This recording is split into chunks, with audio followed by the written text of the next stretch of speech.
자, 안녕하세요. 해법사 노범석입니다. 자, 지금부터 스파르타반 모의고사 9회차, 10회차 해설 강의를 시작하도록 하겠습니다. 자, 해설 강의에 앞서서 이제 특강 하나만 소개하고 바로 들어가도록 하겠습니다. 제가 12월 27일 날 화요일 날, 자, 이제 다음 주입니다. 자, 저녁 7시인데 시험의 기술이라는 그 무료 특강을 하는데요. 그래서 여러분 그냥 오시면 됩니다. 무료 특강이라서. 근데 제가 1년에 한 번 하는 특강이고요. 그다음에 이 반은 그 문제풀이반 들어가기 전에 여러분들이 어떻게 문제풀이반을 준비하시고 그다음에 앞으로 이제 우리가 뭘 체크를 좀 해야 되냐 그런 얘기들을 제가 짧게 말씀을 드리도록 하겠습니다. 그래서 일단 구성은요. 지난 10년간 어떤 주제들이 주로 나왔는지 이제 가장 중요한 기출 주제들. 근데 이건 여러분들이 뭐 대부분 다 알고 계세요. 그래서 이제 요거 좀 보여드리고 그다음에 그 주제 말고 그다음에 딱 문제풀이반에 맞춰서 여러분들이 꼭 확인해야 될 가장 기본적인 그 기출 유형이라는 게 또 존재하잖아요. 그래서 각 유형별로 2016년에 어떻게 나왔고 그다음에 최근에 2015, 2016에서 어떤 경향들이 있는지 제가 좀 보여드릴게요. 자, 그다음에 이제 이게 이제 사실은 포인트인데요. 특히 2015년 국가직 7급을 기준으로 해서 한국사가 좀 어려워지기 시작했거든요. 그래서 2016년에 사실 한국사가 좀 오랜만에 좀 어렵게 나오면서 좀 많이 화두가 됐잖아요. 그래서 어떻게 좀 어렵게 나왔었는지, 그래서 가장 난이도 있는 문제들의 이제 유형들을 제가 좀 정리하고 어떻게 좀 우리가 대책을 세울지 그런 말씀을 좀 드릴게요. 그래서 가장 대표적으로 난이도 있는 문제들 물론 몇 가지 유형이 있는데 가장 대표적으로는 사실 이렇게 한 3가지 정도 볼 수 있거든요. 그러니까 굉장히 지엽적으로 물어보는 거. 그다음에 또 여러분들이 본 적이 없는 아주 낯선 사료를 꺼내는 거. 특히 한국사 공부 좀 하신 분들도요. 예를 들어 사료가 나왔는데 사료를 처음 보는 거야. 그러면 굉장히 당황하죠. 그러니까 기본적으로 여러분들이 얼마나 한국사를 공부하셨냐 이런 거와 상관없이 여러분들이 알고 계신 모든 지식이 그냥 한 방에 사실은 무력화돼요. 됐죠? 그래서 이런 문제들을 우리가 좀 어떻게 여기에 대처할 거냐. 그래서 물론 이제 모든 지엽적인 걸 다 할 수는 없어요. 그다음에 모든 사료도 다 볼 수 없어. 그런데 제가 말하는 건 뭐냐면 그 나름 어떻게든 방법을 찾아야 돼. 그러니까 찍더라도 보세요. 4개 중에 찍으면 구원이 없어요. 그러니까 기본적으로 어떻게 해야 되냐면 선지가 4개면 그러니까 사실은 뭐 여러 가지 이 안에 힌트들이 있거든요. 그러니까 최소한 2개 정도는 골라내야 돼. 그리고 찍어야 뭔가 어떻게 좀 할 수 있죠. 물론 완벽하게 알면 좋지. 뭘 찍어. 근데 정말 지엽적이고 낯선 사료들은 이런 문제가 생길 수 있어요. 자, 그래서 이런 것들을 우리가 어떻게 대처할 거냐. 그래서 자, 이런 얘기들을 제가 이 시간에 하도록 하겠습니다. 그다음에 마지막 2015, 2016 해서 지금 최근에 한 2년 정도 계속 등장한 그 아주 난이도 있는 문제들이 있는데 그 중에 몇 가지 좀 주목할 만한 문제 유형들을 제가 따로 뽑았습니다. 그래서 수능 한능검이랑 일단 연계되는 그러니까 이 문제들 그냥 그대로 갖다 쓰는 문제들이 있잖아요. 이런 것들. 그다음에 유네스코 문화재와 관련된 거. 그래서 유네스코 관련된 문화재들을 또 아주 디테일하게 물어 들어와서 아주 괴롭게 하는 문제들이 있는데 이런 문제들이 2015, 2016년에 어떻게 좀 기출이 됐는지 그리고 이게 이제 하나의 나름대로의 경향성이 된다면 여기에 대해서도 여러분들 좀 생각을 하셔야죠. 그다음에 또 하나가 개정한국사. 그러니까 7종 교과서. 이 7종 교과서에 대해서 제가 말씀을 좀 드릴게요. 그러니까 8종 아닌가요? 예, 8종이에요. 근데 저는 7종을 정리할 거야. 7종에 대한 얘기를 할 거야. 왜 그러냐면 여기에 누굴 뺀 거냐면 지금 교학사 교과서를 뺀 거야. 제가 교학사 교과서를 왜 뺐냐면요. 이제 교학사 교과서가 소위 말해서 뭐 여러 가지 너무 우편향이다. 그다음에 뭐 예를 들어 교과서로서 논란이 있다. 뭐 그래서 뺀 건 아니고요. 이게 저는 그 차원이 아니고 그러니까 얘가 시험에 나오는 이유가 뭐냐면요. 나중에 제가 지금은 시간이 짧으니까 짧게만 설명할게요. 나중에 시험의 기술에 오시면 제가 좀 자세히 얘기할 건데 그러니까 여러분들 의외로 그러니까 공무원 한국사 시험을 준비하시면서 공무원 한국사 시험 문제가 어떻게 출제되는 걸 모르시는 분들이 많더라고요.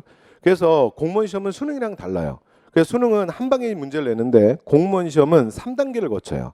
근데 그 첫 번째가 뭐냐면 문제를 만드는 그러니까 출제위원들이 먼저 문제풀을 만들거든요. 그래서 한국사 같은 경우에는 보통 한 출제위원이 한 20명 정도 들어가는데 그래서 각 한 분당 한 세트 그러니까 20문항 정도의 문제를 만들어요. 보통은. 그런데 그 들어가는 대부분의 사실은 출제위원들의 숫자 중에 비율이 가장 많은 게 뭐냐면 현직 교사입니다. 그러니까 현재 고등학교에서 수업을 하시는 선생님들이 출제위원으로 제일 많이 들어가시거든요. 그러니까 왜 여러분들이 이제 우리가 보통 수험서에서 기본적으로 정리되어 있는 건 지금은 안 나오지만 그래도 우리 시험에는 아직도 의미가 있는 국정교과서잖아. 그쵸? 그런데 국정교과서, 그러니까 이제 실제로 이제 국정교과서뿐만이 아니라 사실은 이제 이분들은 국정교과서로 수업을 하는 게 아니라 현직 교사들은 학교에서 개정한국사 7종 교과서로 수업을 해요. 그러니까 본인들이 수업하던 교과서, 그리고 이제 학생들이랑 예를 들어 뭐 과제를 주거나 뭐 탐구 활동을 하거나 이런 자료들을, 그러니까 본인들 이제 그분들 머리에 있으실 거 아닙니까? 그리고 출제위원으로 들어가면 그런 내용들이 나오는 거야. 되시죠? 그런데 물론 이제 7종 개정한국사 교과서가 기존의 국정교과서에 비해서 뭐 완전히 전혀 다른 얘기를 하는 건 당연히 아니겠죠. 역사가 바뀌겠습니까? 그런데 최근의 연구 자료라든가 조금 관점이 바뀐다든가 그다음에 표현이 좀 다른 것들이 있어요. 이런 것들은 여러분들 예를 들어 생각을 안 하고 들어오시면 순간적으로 좀 당황할 수 있어요. 그리고 올해 경찰직에서 가장 문제가 됐던 문제 중에 하나가 뭐냐면 그 1세기 초 왕호를 사용했다. 그래서 이제 여러 나라의 성장에서 1세기 초부터 뭐 왕호를 사용했다. 그럼 이제 보통 국정교과서 이게 문장이 뭐냐면 부여거든. 그럼 이제 예를 들어 1세기 초부터 왕호를 사용했다. 그냥 부여 끝. 이렇게 했는데 그렇게 하신 분이 이번에 싹 다 틀렸어. 그리고 이제 경찰직의 답이 뭐였냐면 고구려였어요. 사실은 고구려도 1세기 초부터 왕호를 사용하는데, 근데 문제는 지금 말한 요 문장은 그게 개정한국사 7종 교과서 문장이야. 그걸 따온 거거든요. 그런데 국정교과서의 문장에 익숙하신 분들은 그걸 보는 순간 그냥 고구려는 안 되고 그냥 부여다 이렇게 생각하면서 틀린 거야. 그래서 경찰직에서 실제로 이 문제가 EJ가 되게 많았거든요. 근데 EJ가 전혀 안 받아들여졌어요. 왜냐하면 둘 다 맞는 얘기고 그다음에 7종 교과서 표현이기도 하고 되셨죠? 그러니까 이렇게 여러분들이 조금 주의하셔야 될 부분들만, 그러니까 대부분은 다 비슷한데 그러니까 이제 주의하셔야 될 부분들 몇 가지는 제가 좀 말씀을 드리도록 할게요. 됐죠? 네, 그래서 이런 부분들로 사실은 좀 난이도가 높았다, 좀 이제 어렵게 느꼈다, 자 이렇게 말씀드리고요. 그다음에 이제 특히 이제 7급을 중심으로 가장 두드러진 경향인데 도성이나 건축물 같은 걸 굉장히 디테일하게 물어봐요. 그러니까 예를 들어 뭐 평양의 수도, 그다음에 부여 사비성이 어떻게 생겼냐, 또는 발해, 그러니까 호란성, 마지막 사실은 발해의 수도였던 상경 용천부의 상경성이 어떻게 생겼냐, 뭐 예를 들어 이런 걸 이제 도성의 구조 이런 걸 디테일하게 물어 들어온다든가. 그다음에 우리가 13세기 고려의 대표적인 건축 양식인 주심포 양식, 이 주심포 건물 대부분 다 기억하잖아. 그래서 자 뭐 봉정사극락전, 부석사 무량수전, 수적사 대웅전, 이거 여러분 다 아시는 거잖아. 근데 이번에 뭘 물어봤냐면 각 건축 양식에 대한 지붕 양식을 물어본 거야. 그래서 얘가 맞배 지붕이냐, 우진각 지붕이냐, 팔짝 지붕이냐. 그러니까 그걸 보는 순간적으로 또 생각 안 했었던 분들은 멍한 거죠. 이해되셨죠? 그래서 이런 지역적인 문화재들 찍어 들어오는 문제들이 있는데 이게 일단 최근 2년간 7급은 두드러졌거든요. 근데 이게 7급만의 문제가 아니라 이렇게 이제 하나의 좀 경향성이 만들어지면 7급에서 좀 나왔던 문제들이 9급으로도 또 불똥이 또 튀는 경우들이 그동안 많이 있었어요. 그래서 자 9급이든 7급이든 올해 2017년 시험을 대비하시는 분들은 이런 것도 좀 체크하시고 들어가시는 게 좋을 것 같아요. 그래서 이런 것들을 제가 대략 한 2시간 정도에 걸쳐서 자 무료 특강으로 이게 1년에 한 번 하는 겁니다. 그래서 문제풀이반 들어가기 전에 어차피 문제풀이반 시즌에 가면 여러분 다 문제풀이 하실 거니까 어떻게 대비할 거냐는 걸 제가 정리해 드리도록 하겠습니다. 자 이렇게 해서 말씀을 먼저 좀 잠깐 드렸고요. 그 다음에 이제 질문 있는 건 지난번에도 말씀드렸는데 제 카페에다가 올려주시면 됩니다. 됐죠? 자 그러면 이제 해설 강의로 바로 들어가도록 하겠습니다. 그래서 제가 1년에 한 번 하는 특강이라 잠깐 말씀을 드렸습니다. 자, 그래서 시간 관계상 자 바로 해설 강의로 들어갈게요. 자 이번에 9회차. 자 여러분 시험 보시느라고 수고하셨습니다. 자 평균은요 60점 정도 나왔어요. 60점. 평균이 60점 정도 나왔고 그 다음에 그러니까 이제 뭐 문제가 사실 약간 어려웠던 거죠. 약간 어려운데 많이 어려웠던 것 같지는 않고요. 그 다음에 나머지 여러분들이 많이 틀렸던 문제 5문제 위주로 해서 제가 이제 해설 강의를 시작하도록 하겠습니다. 자 5개만 가장 여러분들 신경 쓰였던 거 5개만 할게요. 자 첫 번째 3번. 자 3번이 정답률 47% 나왔거든요. 그러니까 뭐 2분 중에 1분 이상 틀렸는데 근데 얘는 일단 이제 제가 볼 때 여러분들이 틀렸던 이유가 뭐냐면 이게 너무나 유명한 사실은 광개토 대학릉 B, 그러니까 AD 414년에 만들어졌던 광개토 대학릉 B문과 관련된 얘기예요. 되죠? 그런데 보통 이제 여러분들이 많이 보셨던 기사가 어디냐면 이게 이제 기사에 이제 우리가 이제 보통 신묘년 기사라 그러는데 그 여기 이제 앞부분이고요. 그다음에 여러분들이 시험에 맨날 봤던 건 뭐냐면 여기에 뒷부분이야. 그러니까 병신년이라고 시작되는 그래서 이제 병신년 그다음에 뭐 경자년 이렇게 이어지는 기사 있잖아요. 그래서 이제 그 부분을 여러분이 밑에 부분을 많이 보셨고 그다음에 이제 요 위에 부분을 별로 좀 안 봤기 때문에 여러분들이 좀 사실은 알고 계시는 금속문인데 약간 어려움을 느꼈을 것 같아요. 그래서 약간 좀 낯선 것 때문에 조금 실수가 있지 않았나 싶은데요. 자, 문제 들어가 볼게요. 그래서 얘는 지금 요 얘기 좀 잠깐만 하면 그래서 이 광개토 대왕이 그러니까 이게 이제 여러분 무슨 얘기인지는 아시잖아요. 그러니까 이제 왜가 사실은 백제 아신왕가 백제와 이제 사실은 결탁했던 왜와 가야가 사실은 신라를 쳐들어왔던 AD 396년 병신년 기사예요. 그래서 이때 결국 이걸 이제 막지 못했던 신라가 당시 뭐 이제 뭐 막을 수준이 안 되니까 그래서 고구려한테 급히 도움을 요청하고 그래서 고구려의 광개토 대왕이 사실은 기병과 보병 5만을 보내서 신라를 구원케 했던 이게 굉장히 뭐 유명한 기사잖아요. 그죠? 근데 문제는 여러분들이 많이 보신 건 뒷부분이고 그다음에 여기는 앞부분을 낸 거야. 됐죠? 그리고 이 부분은 또 하나 사실 이제 이 지워진 글자들 때문에 일본이 임나일본부설 그러니까 봐라. 그러니까 AD 4세기에서 5세기경에 일본의 야마토 정권이 신라와 백제를 지배하면서 위에 고구려와 싸웠다라고 얘기하는 가장 대표적인 고대사 왜곡과도 관련된 부분이죠. 되셨죠? 네.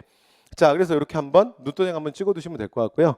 자, 그래서 금속물 통해서 아는 사실이니까 자 이제 문제가 바뀌면 광개토 대왕릉 비문을 물어보는 문제가 되네요. 자, 문제 들어갑니다.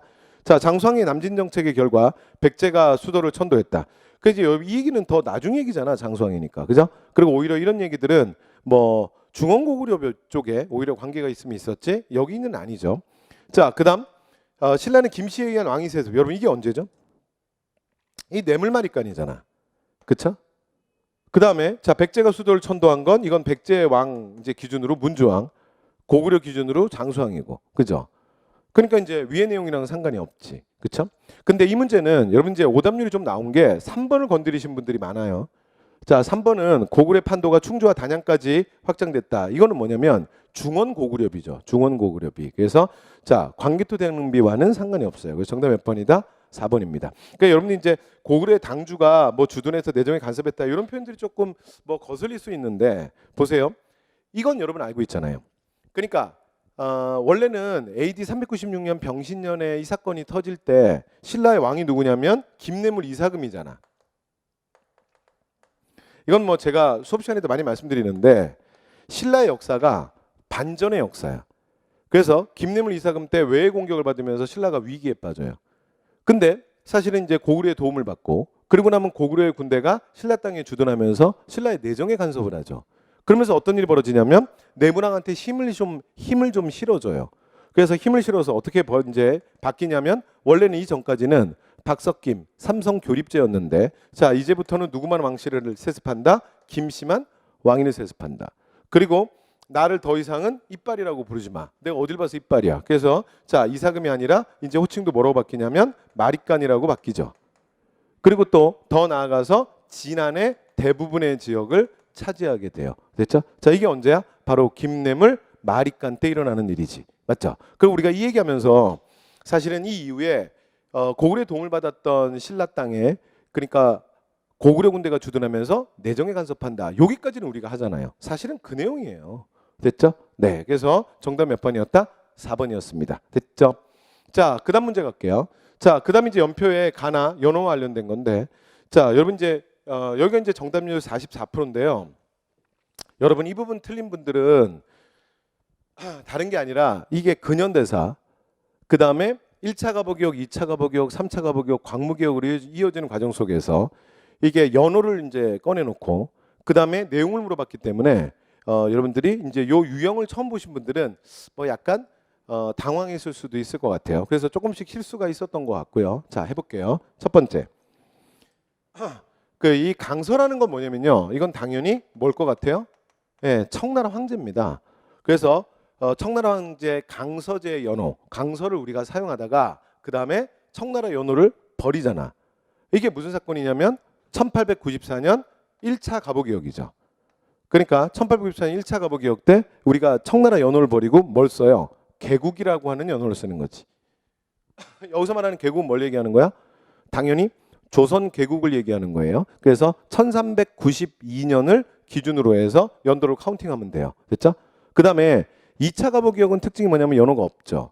그 다음에 3차 가보개혁이 95년인데 95년에 이제 무슨 연호를 쓰냐면 건양이라는 연호를 쓰잖아요. 그죠?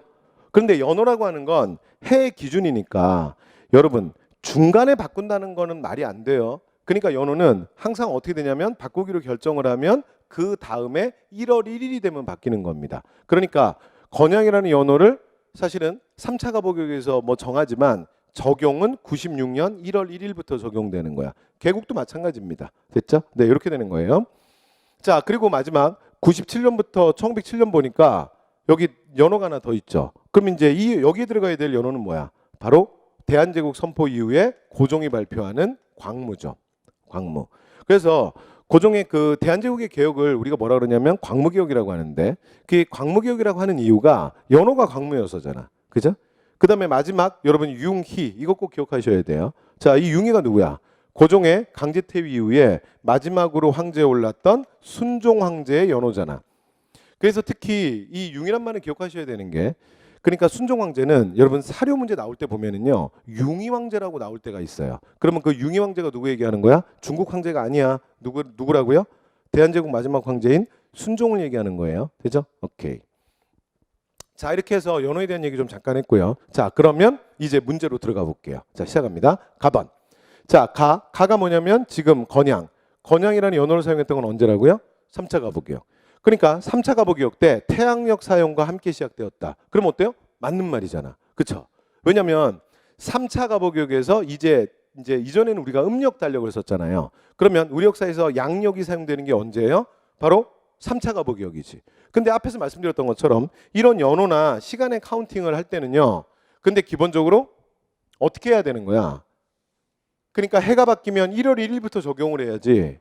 중간에 적용하는 건 말이 안 되잖아요. 그죠? 그래서 태양력 사용도 96년 1월 1일부터 같이 사용되는 거예요. 됐죠? 그러니까 일단 기억이 맞다가 핵심이야. 이해됐죠? 자, 기억은 맞는 말이고요. 자, 그다음 갑니다. 자, 나를 사용하면서 나가 건영이죠. 자, 공식적으로 청의 연호가 폐지됐다? 아닌데. 그 전께 있잖아. 그게 뭐냐면 1차 가보개혁 때 썼던 개국이라는 연호가 있잖아요. 건영은 그 다음이잖아. 그러니까 틀렸죠. 니은은 틀렸지. 그지? 자, 그다음 디귿 갑니다. 자, 가에서 나로 바뀌면서 그러니까 건양에서 광무로 바뀌면서 새로운 국호가 사용되었다. 맞잖아요. 그러니까 광무로 넘어가면서 이제 뭐가 되는 거야? 대한제국이 되는 거잖아. 조선에서. 그러니까 맞죠. 그죠? 네, 그래서 디귿이 맞고요. 자, 그다음에 가나 모두 나 모두 황제를 사용해요? 아닌데. 그러니까 건양 때는 황제가 아니죠. 그러니까 97년에 아라사이 공사관에서 경운궁으로 고종이 돌아오고 그 다음에 황무단을 쌓고 그 다음에 황제 즉위식을 하잖아요.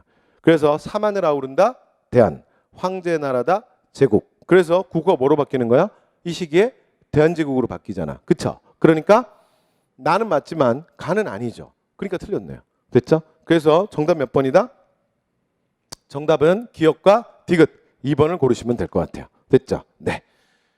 자, 이렇게 1차 가보개혁, 2차 가보개혁. 자, 이제 가보개혁 물어보는 문제였고요. 자, 연호와 연결해서 자, 그다음 문제로 넘어가겠습니다. 자, 조선 후기 과학기술과 관련된 건데요. 가볼게요. 자, 요거 이제 정답률 43%인데 이제 이 문제를 여러분이 많이 틀린 건 제가 볼 때는 이게 근대태동기 문화가 지금 단원이잖아. 근데 근대태동기 문화를 기본적으로 물어보면 기본적으로 좀 틀리신 분들이 있죠. 그래서 이게 단원상 문화사는 뭐 아무래도 좀 어렵죠. 그래서 이렇게 보시면서 좀 확인을 하시면 될 것 같아요. 자, 하나씩 가볼게요. 자, 이수강은 지봉유설에서 일식과 월식, 벼락, 조수, 간만의 등에서 뭐 이제 등에 대해 언급했다. 맞는 말이에요. 이해됐죠? 자, 그래서 1번 맞아요. 되시죠? 그래서 우리가 과학기술의 발달할 때 뭐 이제 이런 얘기 하잖아요. 이수강이 지봉유설. 됐죠? 그 다음에 뭐 김성문의 지전설. 그 다음에 또 홍대웅이 지전설 받아들이고 무한우주론. 됐죠? 네. 그 다음에 뭐 최한기. 뭐 이제 이런 과학기술의 발달. 뭐 이제 이런 천문학 쪽과 관련해서 이런 얘기하고. 그 다음에 홍대웅이 뭐 혼천이도 만들고 뭐 이제 이런 얘기 하죠. 그래서 맞는 말이고요. 그 다음에 2번 청에서 사용하던 시연력이 효종 때 채택되었다. 맞습니다. 그렇죠? 그리고 여러분 시언역은요. 여러분 요거 하나 기억해 두시면 좋아요. 이 시언역이 누가 만든 거냐면 예수의 선교사가 만들었잖아. 그래서 근현대사 말고 우리가 정근대사에서 기억해야 될 서양인은 딱 4명밖에 없다 그랬죠. 그 4명이 어떻게 되냐면 예수의 선교사가 2명이야. 한 명이 누구냐면 아담샬. 이 아담샬은 여러분 왜 기억하셔야 되냐면 이 사람이 시언역 만든 거잖아. 청나라 달력. 그렇죠? 그래서 당시에 가장 과학적인 역법이죠. 그리고 시언역은 여러분 시언역에 대한 약속된 표현은요. 자, 이것도 기억하셔야 돼요. 이게 어떻게 되는 거냐면 태음역에다가 태양역에 사실은 원리를 도입했다. 그래서 뭐 새로운 천체 관측을 해서 만든 역법이죠. 자, 이게 뭐다? 시언역이에요. 그리고 기출선진 이제 기출 문제에서 보면 얘가 얼마나 치사하게도 나왔냐면 이렇게도 출제된 적이 있어요. 태양역에 태음역의 원리를 접목했다. 그럼 틀리는 거야.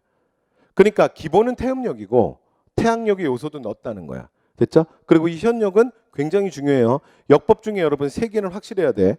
그냥 입으로 해볼게요. 충선왕 때 수시력, 세종 때 칠정산, 그리고 17세기 효종 때 김유계의 건의로 우리나라에 채용되는 시헌역. 요 3개는 정확하게 기억하셔야 됩니다. 여기까지 됐죠? 오케이. 자, 그다음에 바로 밑에 보면 또 한 명의 예수의 선교사가 있네요. 그죠? 자, 그래서 고려만국전도이 나왔다. 자, 그럼 이름 누구예요? 마테오 리치. 그래서 이건 이제 자, 누가 만든 거야? 마테오 리치가 만들었고요. 이게 뭔데? 세계지도죠.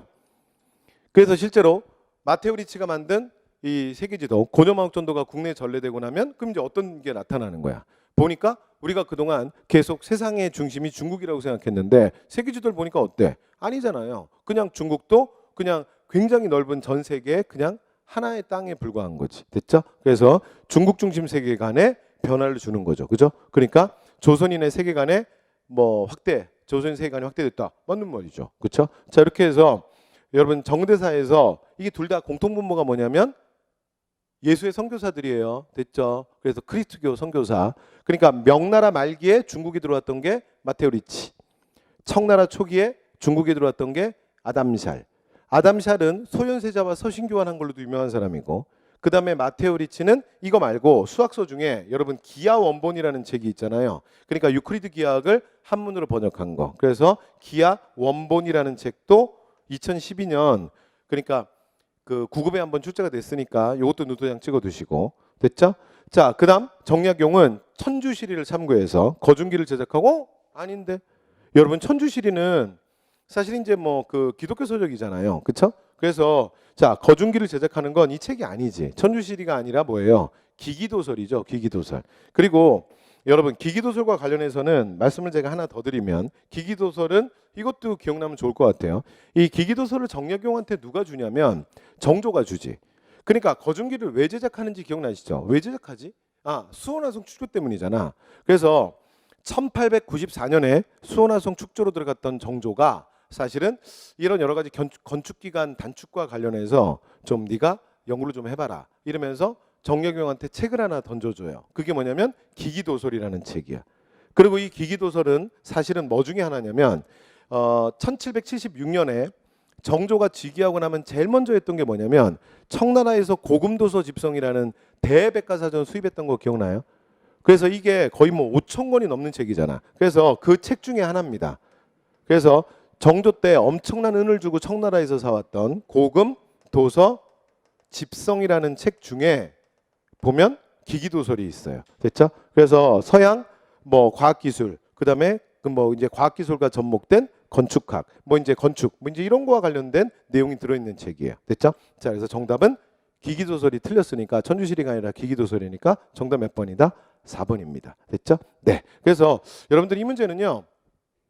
사실은 제가 볼 때는 특별히 뭐 혼란이 있거나 뭐 그런 건 아니고 그냥 이 팩트의 문제였던 것 같아요. 그래서 이게 아무래도 문화사다 보니까 자, 이런 것들은 좀 디테일하게 노트장 찍어두시면 될 것 같습니다. 자, 말씀 다 드렸고요.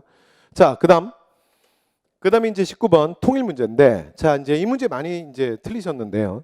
자, 요거 이제 정답률 33%. 이게 더 많이 틀렸네.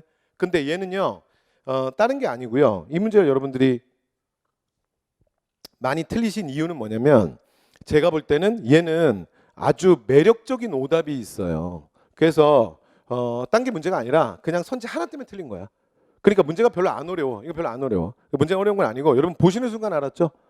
통일은 최근에 시험에 좀 안 나오긴 했는데 원래는 현대사에서 대한민국 수립 다음으로 많이 나와요. 근데 하여튼 이 정부 들어서고 나서 정말 통일이 문제가 안 나오고 있죠. 그래서 최근 3년간 사실은 행정직 쪽에서는 그러니까 작년인가 보면 이제 경찰에서 나왔죠. 근데 이제 사실은 최근에 좀 안 나오고 있긴 한데 근데 그러나 굉장히 중요한 주제야. 그리고 통일은 나오면 무조건 맞춰야 돼. 왜냐면 항상 시험의 룰이 뭐냐면 세 개만 물어보죠. 72년 7.4 남북공동성명, 91년 남북기본합의서, 2000년 6.15 남북공동선언. 끝. 됐죠? 그러니까 무조건 확률은 3분의 1로 가잖아. 그죠? 자, 주어진 자료 보니까 뭐라고요? 이제 평양과 서울 왔다 갔다 하면서 동시 발표하는 거. 이게 뭐예요? 72년 7.4 남북공동성명이잖아. 그쵸? 그러니까 남북공동성명이에요. 그럼 그걸 찾으면 돼. 됐죠? 근데 왜 많이 틀렸냐면 그냥 이 선지 하나가 너무나 매력적인 오답이야. 나중에 제가 시험의 기술 이런 데서도 좀 말씀을 드릴 건데 그 난이도 높은 문제가 세 가지가 있는데 아까 말씀드렸던 아주 지엽적인 거, 그 다음에 아주 낯선 사료, 그 다음에 아주 대표적인 게 뭐냐면 아주 매력적인 오답이야. 그러니까 이건 시험장에서 순간적으로 이걸 건드리면 안 되는데 그냥 손을 대는 거지. 됐죠? 그래서 이 문제를 여러분이 많이 틀린 건 이유가 사실은 무조건 2번 때문이야. 이해됐죠? 그래서 지금 보시면 2번이 너무나 매력적인 오답이에요. 됐죠? 자, 그래서 저 확률 자 한번 볼까요? 봐봐요. 얘가 이겼잖아. 지금 이 매력적인 오답 2번이 정답을 이겼잖아. 그쵸? 그래서 지금 이 문제의 유형은 아주 매력적인 오답 때문에 여러분이 틀리신 거예요. 자, 그러면 선지 한번 봐드릴게요. 자, 일단 냉전체제 종식 이후에 사회주의 국가와 북방 외교를 맺었다. 여러분 북방 외교 그럼 누구야? 노태우 정부잖아. 그러니까 91년 12월 남북기본합의서 끝. 그러니까 1번은 건드리시면 안 돼요. 이거 봐, 왜 건드리는 사람들이 있네. 이건 건드리시면 안 돼요. 자, 그다음 자 문제가 되는 게 43번인데 자 얘가 어떻게 되는 거냐면요. 여러분 7.4 남북공동성명 그러면 일단 세 개를 기억해야 돼. 첫 번째는 뭐냐면 첫 번째는 여기서 통일의 3대 원칙이 나오죠. 통일의 3대 원칙이 뭐야? 바로 자주, 평화, 민족 대단결이야. 그죠? 그 다음에 두 번째. 자, 그 다음에 이 7.4 남북공동성명 이후에 또 어떤 일이 벌어지냐면 남북조절위원회가 만들어져요. 그렇죠? 그리고 남북조절위원회는 여러분 지금도 있습니다. 그 다음에 마지막 세 번째. 자, 이 7.4 남북공동성명 우리가 얘기할 때 뭐라 그러냐면 이벤트적 성격이 강하죠. 그래서 정말 당시에 박정희 정부가 진짜 통일된 생각이 있었어? 이런 이제 여러 가지 사실은 부정적인 시각이 존재하잖아요. 왜냐하면 72년 7.4 남북공동성명 발표하고 통일이라는 명분으로 10월 유신체제로 가버리는 거 아니야. 그죠? 그러니까 이제 이런 문제가 있잖아요. 그 다음에 북한 같은 경우에는 12월 사회주의 헌법으로 가면서 김일성도 독재체제가 더 강화돼요. 그러면서 원래 김일성은 북한에서 수상이었는데 사회주의 헌법 선포 이후에 주석이 되잖아요. 그래서 더 강력한 주석이 되지. 그러니까 양쪽에서 독재체제가 출현하게 되죠. 그리고 또 하나 이게 서울과 평양에서 7월 4일 날 빵 하고 동시에 터뜨리잖아. 그러니까 그 전에 지금 여기 사료에 나와 있는 것처럼 그러니까 이우락 중앙정보부 장관을 중심으로 해서 이제 이들이 오가면서 여러 가지 중간 합의가 있었다라는 거지. 되시죠? 네, 그래서 우리가 보통 이렇게 세 가지를 얘기하죠. 그죠? 그런데 여러분들이 좀 많이 틀리신 건 그 서울과 평양에서 동시에 발표된 정책 이건 조금 전에 제가 말씀드렸어요. 이건 무조건 기억해야 되는 거야. 무조건. 근데 이걸 이제 사실은 다음 문장이 약간 낯설게 느꼈을 수도 있을 것 같아요. 그러니까 공부를 좀 하신 분들은 기억을 했을 텐데 아닌 분들은. 그래서 북한에 대한 호칭이 괴뢰에서 북한으로 바뀌는 게 바로 7.4 남북공동성명 이유입니다. 그래서 3번은 온전히 다 맞아요. 되시죠? 그런데 여러분들 이제 2번을 사실은 이번에 많이 걸렸던 게 자주평화. 그러니까 봐봐요. 두 글자가 똑같잖아. 그러니까 자주평화 민주가 아니고 민족대단결이지. 그럼 여기서 질문. 그럼 우리의 통일의 3원칙을 얘기할 때 자주평화 민주를 얘기한 적이 있나요? 있어요. 그래서 이건 지금 완전히 틀린 선지가 아니야. 그러니까 공부할 때 여러분 이걸 봤던 사람들은 순간적으로 이걸 찾아야 되는데 순간적으로 여기서 그냥 넘어가 버리는 거야. 돼요? 그러면 이건 뭐죠? 이 문서는 뭐냐면 89년 그러니까 노태우 정부 때 발표됐던 한민족 공동체 통일 방안. 한민족 공동체 통일 방안. 여기에 보면 나오는 내용이에요. 그러니까 제가 볼 땐 여러분들이 이게 헷갈릴 수 있지. 왜냐면 이 내용 할 때 이걸 봤었으니까. 됐죠? 네. 그래서 근데 이제 여러분 주의사항이 뭐냐면 제가 이거 수업 시간에 많이 말씀드리는데 봐봐요. 지금 대한민국의 통일 방안은 뭐냐면 94년 민족 공동체 통일 방안이야. 그러니까 이거 제가 늘 조심하라고 말씀드렸는데 현재 남한의 통일 방안은 94년 김영삼 정부 때 발표됐던 민족 공동체 통일 방안이야. 그러니까 이게 딱 한 글자 차이야. 뭐가 차이냐면 한이 있냐 없냐야. 됐죠? 그러니까 앞에 한이 들어가 있으면 노태우 때 거고 노태우 정부 때. 그 다음에 한이 떨어지면 최종 현재 대한민국의 통일 방안입니다. 김영삼 정부 때 발표됐던. 됐죠? 그래서 이거 주의하시고. 됐죠? 그런데 그 중에 그 노태우 때 발표됐던 한민족 공동체 통일 방안에 보면 통일의 3원칙을 이렇게 얘기하고 있어요. 자주평화 민주. 되시죠? 네.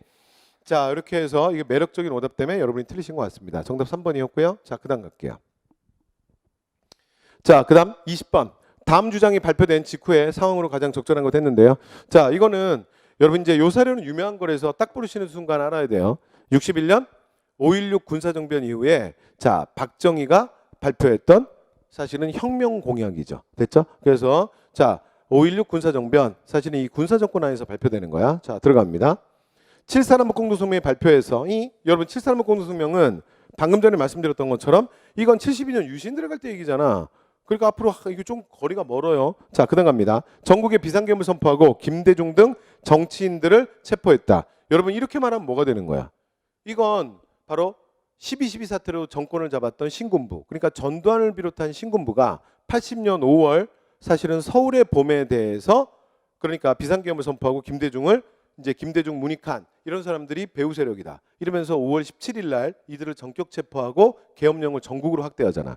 그러니까 5월 18일 날 전남대에서 김대중을 석방하고 그 다음에 계엄 철회라라는 전남대생들의 시위가 일어나게 되는데 여기서 군경이 발포를 하죠. 여러분 상상이 되세요? 그러니까 대학생이 그러니까 국민이 예를 들어 데모를 했는데 집회를 했는데 그 집회를 진압하는 과정에서 총을 쏜 거야. 그래서 전남대생이 총을 맞고 죽게 되고 그리고 이제 이 사건이 뭐로 커지냐면 80년 5.18 광주 민주화 운동으로 커지는 바로 이건 그 사건이죠. 그렇죠? 그러니까 더 멀잖아. 그죠? 그다음에 내각제와 양훈제를 핵심으로 하는 헌법 개정. 이거 몇 차 개헌? 이게 몇 차 개헌? 3차 개헌. 그러면 3차 개헌은 뭐의 결과? 60년 4.19 혁명의 결과. 됐죠? 그러니까 틀렸지. 됐죠? 그래서 정답 몇 번이에요? 4번이에요. 되죠? 네, 이렇게 되는 거예요. 자, 그래서 정답 4번인데 근데 여러분 이건 틀렸던 이유가 그 이제 많이 틀리셨는데 봐봐요. 이건 이제 왜 많이 틀리셨냐면 다른 게 이유가 아니고요. 그 민족일보 그래서 이게 군정기에 있었던 소위 말하면 4.19 혁명 시기에 4.19 혁명 이후에 장면 내각이 되면 민주화 그 다음에 뭐 통일운동 이런 것들이 굉장히 많이 활성화되거든요. 그런데 이제 군사정권이 정권을 잡고 나면 소위 말해서 당시에 혁신계라든가 또는 학생운동 이런 것들이 이제 엄청나게 탄압하거든요. 그러면 그때 제일 먼저 사실은 그 타깃이 됐던 게 굉장히 당시에 혁신적, 뭐 통일이라든가 소위 말해서 한국 사회 속에서 이런 단어가 지금도 있잖아요. 좌파. 이런 좌파적 성향을 띄었던 이런 민족일보가 사실은 탄압을 받았던 그 내용이에요. 근데 이게 여러분들 좀 아무래도 낯설다 보니까 이게 좀 많이 틀리셨던 것 같고요. 그래서 여러분 실제로 해설지를 보면 그 이 민족일보 사건에 대해서 설명을 해놨습니다. 그러니까 이제 61년. 그래서 한번 참고하시면 될 것 같고요. 그럼 이 문제는 어떻게 맞추는 거냐면 이렇게 되는 거예요. 그러니까 4번을 꼭 알아서 맞추시는 게 아니라 어떻게 맞춰야 되냐면 나머지 1번, 2번, 3번에 대한 내용이 정확해야 돼. 그러니까 1번, 2번, 3번이 절대 답이 될 수 없는 거지. 그런데 민족일보는 잘 모르는데 그러니까 답이 될 수 있는 확률을 가진 거는 4번밖에 없는 거야. 이해됐죠? 이렇게 정답이 4번으로 가셔야 돼요. 됐죠? 자, 이렇게 해서 9회차 스파르타 모의고사에 대한 해설 다 했고요. 자, 그다음 이어서 10회로 바로 넘어가겠습니다. 자, 10회차 갑니다. 자, 10회차는 뭐 조금 더 평균이 높았는데 근데 사실은 10회차는요. 조금 거슬리는 선지. 그다음에 여러분들이 공부하실 때 사실은 조금 이제 거슬리다고 생각하는 표현들이 조금 더 있었어요. 그래서 평균은 좀 더 높았지만 그래서 제가 그 문제 위주로 말씀을 드리도록 하겠습니다. 자, 들어갈게요. 자, 첫 번째. 자, 첫 번째 다음에 설명하는 국가와 관련된 사실로 옳지 않은 건데 여러분 이건 뭐 사료 그냥 딱 보는 순간 사료가 여러분 많이 봤던 사료는 아니지만 중요한 키워드 위만, 위만 뭐 계속 나오기 때문에 여러분 그냥 딱 보시는 순간 위만조선이라는 건 아시겠죠? 그렇죠? 그러니까 이건 일단 되셨을 거고. 근데 여러분들이 이걸 조금 틀리신 분들은 이게 약간 여러분 이제 오해 여지가 되는 표현 때문에, 아니 오해가 아니라 여러분들이 착각할 수 있는 표현 때문에 조금 틀리셨을 것 같은데 그 포인트만 얘기할게요. 자, 위만조선. 그럼 우리가 위만조선 그러면 이거 기억나요? 여러분 두 가지를 기억해야 돼. 위만조선 그러면 가장 대표적인 게 뭐냐면 첫 번째 철기의 본격적 수용. 그 다음에 두 번째가 뭐라고요? 중개무역을 통한 이익. 되셨죠? 그리고 이 중개무역을 통한 번영은 사실은 한 나라, 특히 한 무제와 사실은 갈등을 빚게 돼요. 그러면서 결국은 한 나라가 고조선을 침공하게 되죠. 그렇죠? 네, 그래서 뭐 초기에는 폐수전투 같은 데서 승리했지만 그러나 결국 BC 108년 고조선 내부에서 위만조선 내부에서 내분이 일어나면서 BC 108년 역사 속으로 사라지게 되죠. 우고왕을 마지막으로. 그죠? 그 이제 그 내용. 우리가 이제 위만조선 그럼 일단 기본적으로 그걸 기억하잖아요. 그래서 들어가 볼게요. 자, 중국의 화폐인 명도전, 반량전, 오수전 등이 한반도에서 발견된다. 맞잖아요. 왜냐면 그 이때부터 이제 본격적으로 중국과 또 교류들이 많이 이루어지고, 그죠? 이미 청동 이후 때부터 교류가 이루어지지만, 그리고 특히 철기의 교류를 이제 보여주는 대표적인 증거가 경제적 교류와 문화적 교류잖아, 그죠? 그러면 경제적 교류라고 말할 때 뭐냐면 바로 중국 화폐가 발견되는 거죠. 뭐 중국 화폐가 왜 발견돼? 우리나라 땅에서. 예, 교류를 했으니까 발견되겠죠. 자, 그다음이 뭐냐면 경남 다우리군에서 창원 다우리군에서 발견된 붓이라든가, 그다음에 평양에서 발견된 진과라는 창. 이런 것들을 통해서 이때 한자가 전래되지 않았겠느냐라고 보는 거죠. 그죠? 자, 그다음 2번입니다. 자, 중국으로부터 철기가 들어오기 시작했다. 여러분 이제 이 표현을 좀 조심하셔야 돼요. 되죠? 그럼 보세요. 들어오기 시작했으니까 이건 처음이란 얘기지. 그건 아니라 그랬잖아요. 왜냐면 철기가 한반도에 들어오는 건 몇 세기야? BC 5세기. 맞아요? 아니 뭐야? BC 5세기. 그죠? 그러니까 여러분 이건 지금 몇 세기야? 위만조선은 BC 1세기라 그러면 안 돼요. 2세기 초. 얘는 2세기 초고, 그 다음에 철기가 들어오기 시작하는 건 5세기 이후라니까. 그러니까 철기는 이미 먼저 들어왔던 거지. 그래서 우리가 위만조선 할 때 여러분 제가 표현을 구분한다 그랬잖아요. 위만조선은 뭐라고 얘기하냐면 철기의 최초 수용이 아니라 철기의 본격적 수용이야. 본격적 수용. 되시죠? 네, 이렇게 구분하셔야 됩니다. 됐죠? 그래서 2번이 틀린 거죠. 자, 그다음 우산철기로 주변 서국을 정복하고, 그런 얘기들은 사실 위에도 보면 나와 있어요. 그래서 진번이나 임든 이런 정복하는 얘기들 있잖아. 위에 지금 사료 안에도. 자, 그다음에 한반도의 독자적인 세용동검을 뭐 이때 뭐 또 사용했겠죠. 그렇죠? 네. 자, 그러니까 정답 몇 번이다? 2번. 되시죠? 네. 그래서 이 표현 주의하시면 될 것 같습니다. 됐죠? 그다음 볼게요. 자, 그다음에 이제 8번 문제인데, 제가 볼 땐 8번 문제는요. 그 표현이 별로 좀 좋지 않아요. 그래서 요건 제가 좀 정리정돈을 해드릴게요. 그래서 제가 볼 때는 표현만 좀 제대로 나왔으면 제가 볼 때는 여러분들이 이거보다 정답률이 더 높았을 것 같아요. 자, 해볼게요. 자, 효종이 인조의 적장자라면 어머니 자인 대비 아들 위 끝. 뭐라고요? 이거 너무 유명한 사례죠. 이게 뭐야? 17세기 현종 때 예속 논쟁. 한 번만 더 할게요. 성리학 3대 논쟁은 거의 시험에서 만난다고 생각해야 돼. 셋 중에 하나 나오는 거야. 해볼게요. 16세기 이황과 이의 주리 논쟁, 그 다음에 17세기 서인과 남인의 예속 논쟁, 그 다음에 18세기 노론 내부 논쟁이죠. 얘는 특이한 거야. 그게 뭐냐면 호랑 논쟁. 됐죠? 그래서 충청도 노론 대 서울 노론들이 인간과 동물의 본성이 같냐 다르냐, 이걸로 18세기 영조 때 한번 붙는 거잖아. 되시죠? 그래서 이걸 성리학 3대 논쟁이라 그러는데, 이 3대 논쟁 중에 하나는 만나신다고 생각하시고 시험장에 들어가셔야 돼요. 근데 그 중에 얘는 뭐예요? 17세기 현종 때 예송. 그런데 지금 뭐라 그랬냐면 효종은 인조의 둘째 아들이라는 거 아니야. 그러니까 인조의 계비였던 자이대비 조대비가 상복을, 장자는 3년복을 입지만 그러나 중자, 차자니까 둘째 아들이니까 몇 년만 입으면 된다. 얘를 한 단계 낮춰서 1년만 입으면 된다. 됐죠? 그래서 기년설을 주장하죠. 그러니까 이제 기년설이니까 이건 누구예요? 서인이지. 됐죠? 네. 자, 그럼 들어갑니다. 자, 왕권과 신권의 차별성보다는 보편성을 중시한 붕당의 주장이다. 맞잖아요. 무조건 맞죠. 그래서 여러분 이걸 우리가 뭐라 그러죠? 이걸 뭐라고 불러? 이걸 이렇게 부르지. 이게 송시열의 표현에 의하면 천하 동래야. 천하 동래. 그 천하 동래는 무슨 뜻이야? 천하의 모든 예법은 같다야. 그런데 이 모든 예법은 같다라는 이 말에 사실은 숨은 뜻이 뭐냐면 이거라 그랬죠. 그러니까 조선의 국왕도 뭐다? 사실은 사대부가 아니냐 이 얘기야. 그래서 여러분 이 왕과 사대부의 관계, 여기에 대한 서인과 남인의 견해 차이가 나타난다 그랬죠. 왜 이 왕과 사대부가 이 관계가 왜 중요하냐면 이게 바로 조선에서 조선의 국왕을 어떻게 볼 거냐에 대한 문제예요. 되세요? 그러니까 다시 한번 얘기하면 그 주의, 그러니까 성략을 만들었던 주의는 뭐라고 말했냐면 세상을 누가 통치하는 거야? 천하 공치지. 여기서 말하는 천하 공치는 왕과 사대부가 통치하는 거야. 왜 그러냐면 홀로 도덕적 판단을 해서 도덕적 주체로서 도덕적 행동을 할 수 있는 건 누구밖에 없으니까. 왕과 사대부밖에 없으니까. 그래서 천하는 누가 이끌어가는 거야? 왕과 사대부가 이끌어가는 거야. 근데 문제는 뭐가 남냐면 왕과 사대부의 관계가 남아. 그러면 왕과 사대부가 어떤 관계냐에 대해서 서인, 그러니까 송시열의 입장은 뭐냐면 왕도 사대부다야. 그러니까 사대부의 예법과 왕의 예법이 결코 다를 수 없다. 되시죠?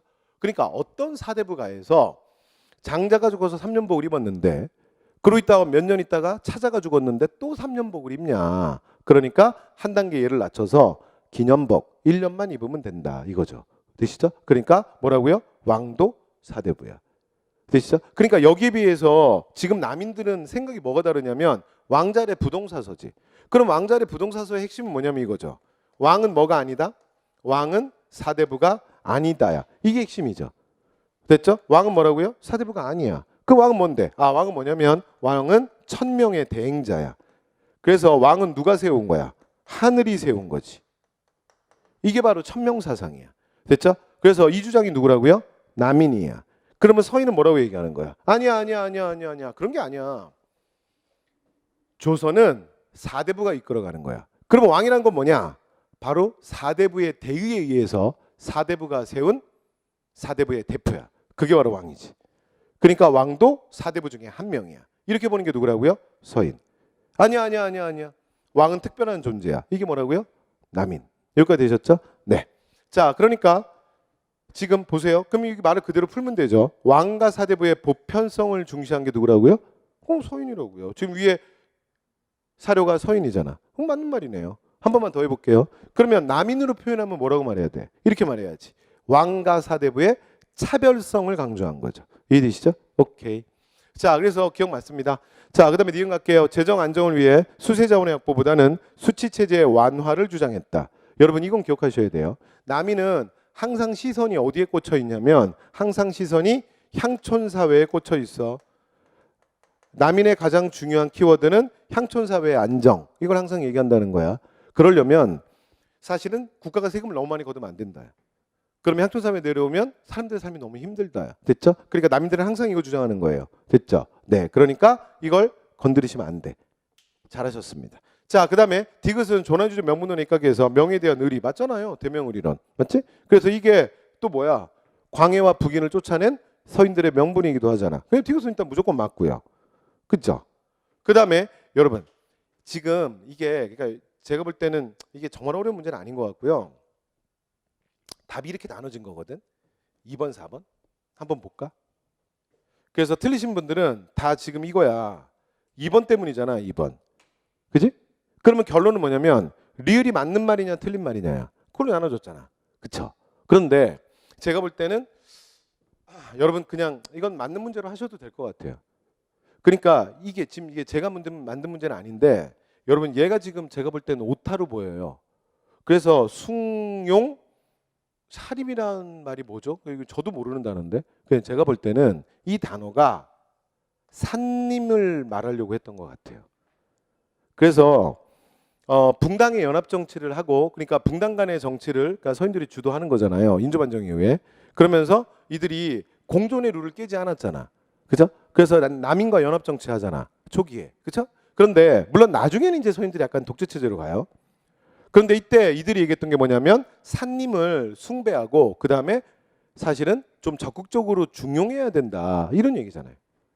그래서 조선후기에 보면 예를 들어 노론의 영수로서 우암 송시열, 소론의 영수로서 명제 윤증 이런 산림들이 막 이렇게 우대되잖아요. 조선후기에 보면 그래서 공론의 주제자 뭐 이제 약간 이런 굉장히 또 각붕당이 되게 상징적 의미를 갖기도 하죠. 그렇죠? 그러니까 이렇게 되면 맞는 말이에요.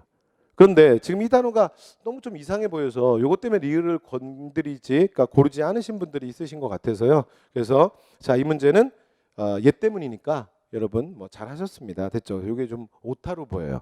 자, 그래서 정답 4번이었습니다. 자, 넘어갈게요. 자, 그다음에 이제 14번. 이건 이제 개헌의 과정인데 여러분 이제 현대사에서 민주주의의 발전 과정, 개헌의 과정 이런 것들이 이제 종종 문제 제법 나와요. 그래서 이런 것들은 좀 정리를 하셔야 되는데, 그러니까 여러분들이 이걸 틀리신 이유는 제가 볼 땐 딴 게 아니고요. 그냥 개헌 과정이라서 그런 것 같습니다. 자, 해볼게요. 자, 첫 번째는 뭐냐면 국무총리가 지금 국무총리가 뭐 하는 거야? 국무회의를 주재권 갖고 있어요. 그럼 대통령 탄핵됐어? 뭐 그러시면 안 되고요. 이게 지금 특별한 상황이고. 자, 국무총리가 국무회의를 주재하는데 대통령은 국회에서 간선으로 선출돼. 느낌 왔어? 그럼 이거 언제예요? 바로 4.19 혁명 이후에 장면 내각을 얘기하는 거야. 그래서 국무총리 장면이 실권을 갖고 있는 거죠. 그러니까 대통령은 아니지. 그러니까 당시에 대통령은 사실은 4대 대통령 윤보선인데, 윤보선은 국회에서 간접선거로 뽑힌 굉장히 상징적인 외교 업무만 일부 담당하는 대통령이잖아요. 그죠? 그래서 얘는 뭘 얘기하는 거냐면 지금 1960년 4.19 혁명의 결과인 3차 개헌이죠. 3차 개헌. 됐죠? 그래서 자, 1960년 얘는 3차 개헌을 얘기하는 거고, 그 다음에 대통령 직선제 그리고 삼선금지 이렇게 나왔는데 얘가 좀 명확하지가 않죠. 그래서 이제 얘가 좀 여러분 문제 풀 때 좀 거슬렸을 것 같아요. 그래서 얘는 어떻게 되는 거냐면 대통령 직선제 개헌은 5.16 군사정변 이후에 박정희가 하잖아요. 그죠? 그렇죠? 그래서 삼선금지 됐죠? 자, 그래서 이제 62년 요게 있고요. 그 다음에 또 하나 뭐도 있냐면 이것도 있지. 생각해 보니까 52년 1차 개헌도네. 그래서 얘는 둘 다 해당이 되는 거야. 그렇죠? 자, 그 다음에 3번 갈게요. 4번 갈게요. 대통령 간선제인데 임기가 7년이야. 자, 그러면 어떻게 되냐면 얘는 아주 명확하죠. 72년 공포의 유신헌법이죠. 7차 개헌. 됐죠? 자, 그 다음 대통령 간선제인데 임기가 6년이고 말 잘못했네요. 자, 간선제인데 임기가 7년이니까 얘는 뭐냐면 신군부 때 80년 8차 개헌이죠. 됐죠? 그 다음에 대통령 간선제인데 임기가 6년. 그 다음에 대통령이 국회 대선시킬 수 있어. 대통령의 권한이 막강하지. 이게 공포의 72년 자 7차 개헌. 얘가 유신헌법이지. 되셨죠? 네, 이렇게. 자, 일단 정리해놓고 들어갈게요. 자, 그래서 1번 헌법의 순서는 가나 다라. 가나 다라는 일단 무조건 틀리지. 얘가 80년 72년이니까 순서가 절대 이렇게 될 수 없잖아. 그렇죠? 물론 가나 같은 경우도 마찬가지야. 이게 52니까 이게 좀 애매하죠. 52년이나 60년에 따라서 이 순서가 좀 바뀌어요. 그죠? 그렇지? 근데 어쨌건 다라는 무조건 틀리니까. 그러니까 얘는 틀렸죠. 됐죠? 그래서 1번 틀렸고요. 자, 그다음에 2번. 자, 2번은 가는 4.19 혁명의 결과로 확정되는 법. 이거 정확하게 딱 맞잖아요. 그죠? 네, 고르시면 되고. 그다음에 라로 인해 사회 민주화가 나랑 라. 여러분 라가 유신헌법인데 어떻게 민주화가 진전됩니까? 그렇죠? 그래서 자, 틀리는 거죠. 그래서 라는 무조건 틀리는 거고. 자, 그다음에 4번. 다는 자, 7년제. 그러니까 이거 신군부죠. 전두환. 자, 그래서 박정희 정권의 집권 연장 의도 이건 아닙니다. 됐죠? 그러니까 이미 1980년은요. 박정희 대통령이 없어요. 박정희 대통령이 1979년 11.6 사태 때 사실은 중앙정보부 장관 김재규에 의해서 사실은 죽잖아. 그렇죠? 그럼 박정희 대통령 없는데? 이해됐죠? 그러니까 4번은 무조건 틀렸어요. 되시죠? 네, 그래서 이게 현대사에서 개헌을 물어봤기 때문에 이게 조금 여러분들 실수가 있으셨을 것 같습니다. 자, 그 다음 갈게요. 그 다음 이제 16번 일자에서 토의조사 사업과 관련된 내용으로 틀린 거 하고 이제 나왔는데요. 자, 이거 한번 볼게요. 기한부 신고제를 이제 통해서 역사상 우리나라의 최초의 근대적 토지 소유권을 확립했다. 여러분 이건 틀리는데. 그렇죠? 이게 바로 틀린 거야. 지금 정답률 많이 떨어졌는데 한번 볼게요. 자, 제가 볼 땐 지금 3번 선지가 좀 많이 거슬려. 이것 때문에 여러분 조금 실수가 있으셨을 것 같은데요. 해볼게요. 자, 최초가 틀렸어요. 여러분 최초는 언제죠? 최초는 대한제국 시기에 양전지계 사업이잖아. 그죠? 이때 근대적 소유권인 지계 발급하잖아요. 그래서 틀렸습니다. 됐죠? 그래서 얘가 정답이고요. 틀린 거 고르는 거니까. 그 다음에 2번은 여러분 고르시면 안 돼요. 이건 우리가 많이 하는 내용이잖아. 그러니까 총독부가 일기에 땅 뺏어간 다음에 신고하지 않은 땅은 전부 조선총독부 소유가 되는 거 아니야. 그리고 나면 어떻게 하냐면 동척한테 넘기고, 그 다음에 동척이 또 한반도에 이주하는 일본인들에게 싸게 불화하잖아. 여러분 불화 기억나세요? 불화라는 건 뭐냐면 국가가 일반 민간인에게 그냥 공짜로 주다시피 해서 그냥 거저주는 걸 뭐라 그러냐면 불화라 그래. 그러니까 보세요. 40%를 차지하고 이주한 농민에게 땅을 싸게 팔았다라고 돼 있는데, 이 이주한 농민은 누구겠습니까? 당연히 일본 농민을 얘기하는 거지. 그러니까 일제강점기에 일본에서는 정말 못 사는 서민들도요, 예를 들어 조선에만 넘어오면 땅도 거저받지, 그 다음에 완전 지주가 되는 거야. 그래서 조선에 와서 어떻게 하는 거예요? 진짜 떵떵거리고 사는 거지. 그렇죠? 그러니까 이제 이런 일이 벌어졌던 거야. 되시죠? 네. 그래서 자, 이건 무조건 맞는 말이고요. 자, 그다음 이 문제는요. 지금 3번 때문에 다 틀렸는데 제가 볼 때는요. 일단 3번 선지가 좋은 선지는 아니야. 그러니까 말이 좀 애매하죠. 그러니까 이게 오류라는 건 아닌데 말이 조금 많이 거슬리고 애매한 것 같아요. 그러니까 봐봐, 이런 얘기잖아.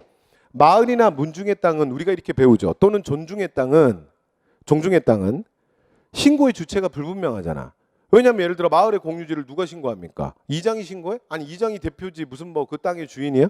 그 다음에 우리 예를 들어 뭐 문중의 땅, 그러면 뭐 예를 들어 뭐 반남박 씨의 땅, 무슨 뭐 안동김 씨의 땅, 그럼 그 종손이 있지만 근데 그 사람이 토지 소유권을 가진 건 아니잖아. 그러니까 신고 주체가 애매하지 않습니까? 그래서 신고가 안 되면 어떻게 되는 거야? 무조건 조선총독부 소유가 되는 거지. 그죠? 이건 우리가 알고 있잖아요. 근데 문제는 지금 이렇게 나온 거야. 무중의 땅이라도 신고가 되면 인정해줬다. 이런 얘기거든요. 그러니까 보면 사실은 문장은 좋은 표현은 아닌데 틀렸다고 할 수는 없지. 왜냐하면 일단 뭐가 문제냐면 신고 자체가 안 되는 거야. 왜냐하면 뭐 신고한다고 다 받아줍니까? 그럼 남의 땅도 신고하게? 그건 아니잖아요. 신고를 하면 내가 증명을 해야 되잖아. 그러니까 증명이 안 되니까 신고 안 되는 거지. 그런데 어떤 방법을 썼든지 간에 하여튼 간에 만약에 신고가 되면 인정은 될 수 있는 거죠. 그렇죠? 네, 그러니까 요 표현상으로는 틀린 건 아닌데 그러면 이제 과연 어떻게 신고했느냐 뭐 이런 표현 자체가 좀 거슬리는 것 같습니다. 대체 좋은 표현은 아닌 것 같아요. 네, 그래서 이것 때문에 여러분이 틀리신 것 같고요. 자, 그다음 반봉건적 식민지주가 식민지 기생지주가 됐다. 이건 무슨 말이냐면 기생지주라는 게 뭐냐면 이것도 예전에 쓰는 표현인데 요즘에 학교에서 잘 안 쓰거든요. 그러니까 사실은 이 지주들은 토지조사 사업이 끝나고 나면 더 이익이 커져요. 왜냐하면 농민의 이익이 다 줄잖아. 그죠? 자, 그러면서 이익이 커지면서 오히려 이 지주들이 실제로 어떻게 돼요? 대표적으로 친일화되는 거지. 그리고 농민의 경작권, 입회권 이 모든 게 다 부정되니까 토지조사 사업이 끝나고 나면 신고의 주체가 아니었죠. 전혀 상관없는 농민들의 삶이 너무 어려워져. 그래서 몰락해서 화전민이 되거나 국외로 나가거나 이렇게 되잖아요. 그죠? 자, 그래서 정답은 1번이었습니다. 여기까지 됐죠? 네, 이렇게 해서 토지조사 사업 얘기했고요. 자, 그다음 여기 이제 마지막 문제네요. 마지막. 자, 19번인데 자, 강보기후의 활동과 관련된 거, 자, 연결된 것으로 오는 것 했는데요. 자, 가볼게요. 자, 이승만은 통일정부 수립하기 위해서 남북협상 무조건 틀렸죠. 그렇죠? 네, 그래서 남북협상 활동 누가 하는 거야? 김구, 김규식.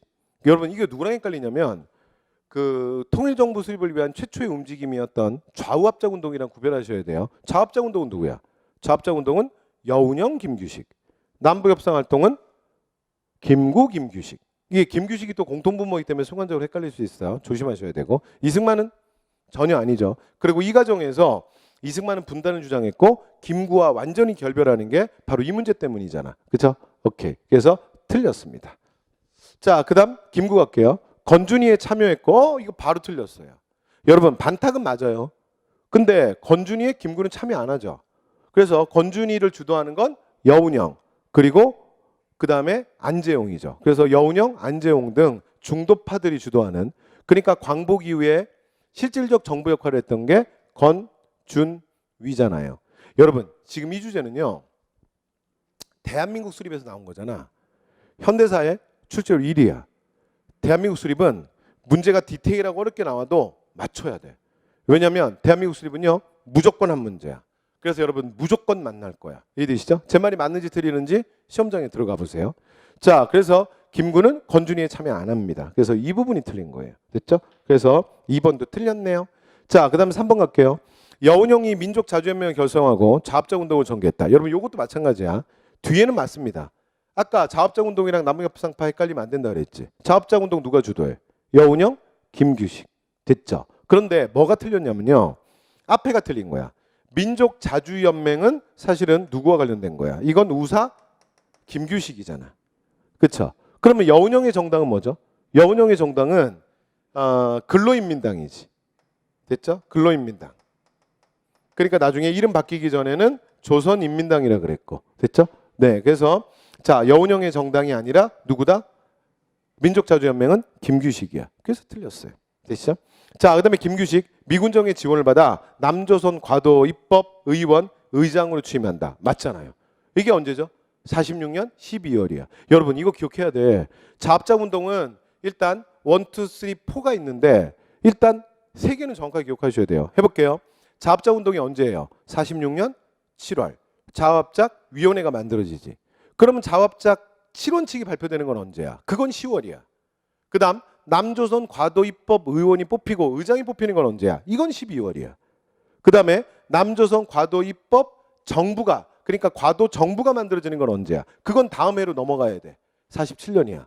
그리고 그 민정장관이 당시에 누구냐면 안재홍이죠. 되셨죠? 네. 그래서 자 4번은 맞는 말이네요. 여기까지 되셨죠? 자 그래서 정답 몇 번이다? 4번이었습니다. 되셨죠? 네. 이렇게 해서 자 문제 10문제 저희 다 풀었고요. 자 여러분들 하여튼 모의고사 보시느라고 수고하셨고요. 그 다음에 다음 주에 또 여러분들이 가장 많이 틀렸던 문제를 가지고 뵙도록 하겠습니다. 자 여러분 날씨 많이 추워졌고 감기 환자도 많은데요. 건강관리 잘 하시고요. 네 수고 많으셨습니다.